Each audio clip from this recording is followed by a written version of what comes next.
Mhm.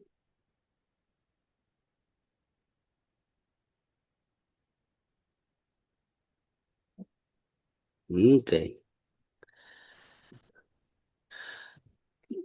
The topic of today's class is the fifth commandment, thou shalt not kill.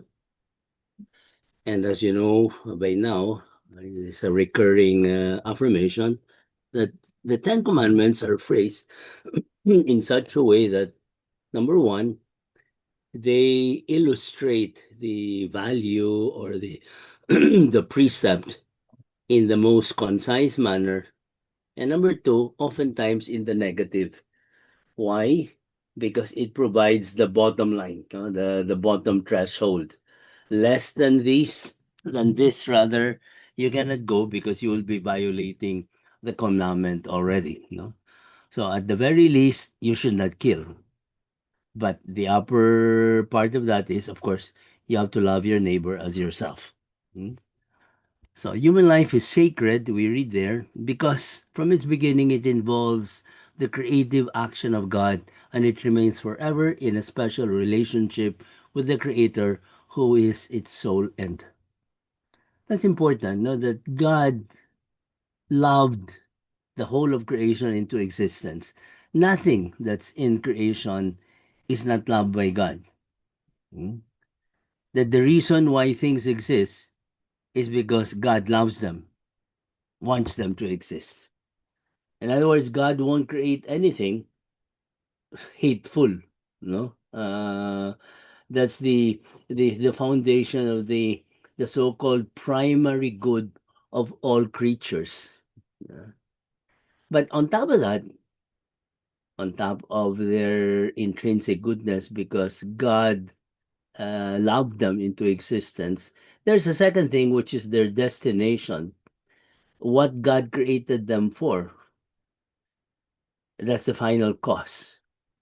And only in the case of the spiritual beings, meaning to say the angels, the pure spirits, and man, did God create a creature for himself.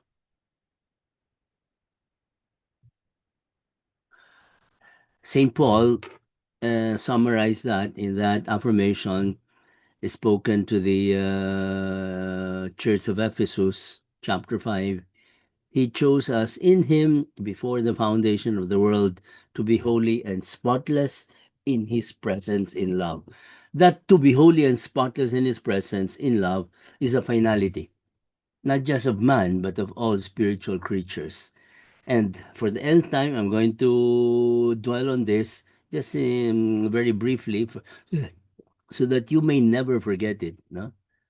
That as far as God is concerned, there can be no other end or finality of creation except for his glory. God does not act for somebody else's glory or for another finality other than himself. Because for a creature, for a being to act for another finality other than himself would be a sign of imperfection. That precisely you're doing this to perfect yourself. But God is already perfect. So if he does something, it wouldn't be to perfect himself, but in order to perfect the creature. Now, the problem with that is any inanimate being, in other words, non spiritual being, material beings, plants and animals also included, won't even know that they exist, won't even appreciate their own perfection and their being perfected in any process. So, therefore, for them to have a finality, which could be even noble, would also be useless. Of what use is it to the planet that they're following, or the stellar, the bodies there in the universe to be following physical laws and fixed patterns, very beautiful, like in harmonious, in a harmonious hymn to their creator. Of what use is that? They're not even aware of it. So it's only the spiritual being, therefore, who could be aware of his own perfection and his ongoing improvement, so to speak, if we were not yet perfect. Now, the perfection of any of them cannot possibly lie in themselves because they're precisely limited, they're imperfect. So their perfection, their fulfillment has to be in God, the most perfect being, right? Now, only the spiritual being can have that as a finality. Why?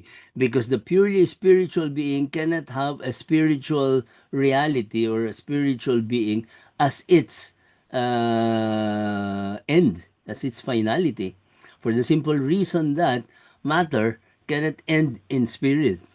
Matter is matter. Do you see that point? That only a spiritual creature can find its fulfillment in a spiritual God, in a spiritual being. That's the reason why when God created, He first created pure spirits that will find their fulfillment in the knowledge and in the love of their Creator, of God. And then the second tier, the second level of creation would be spiritual beings with a body.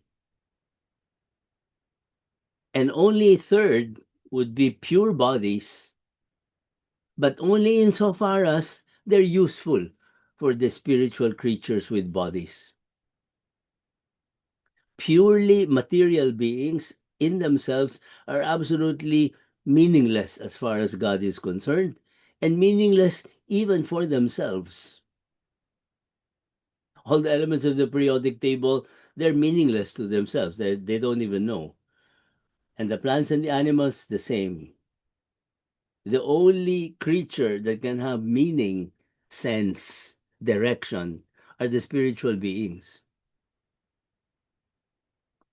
You see that point?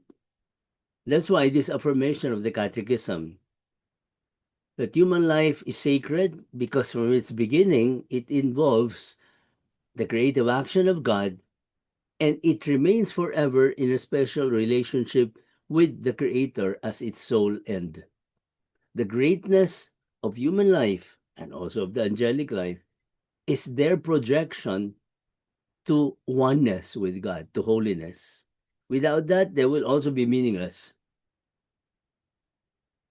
And the only meaning of the material universe, this vast universe that the environmentalists are so concerned about, is their, shall we say, service to man so that man may attain union with God.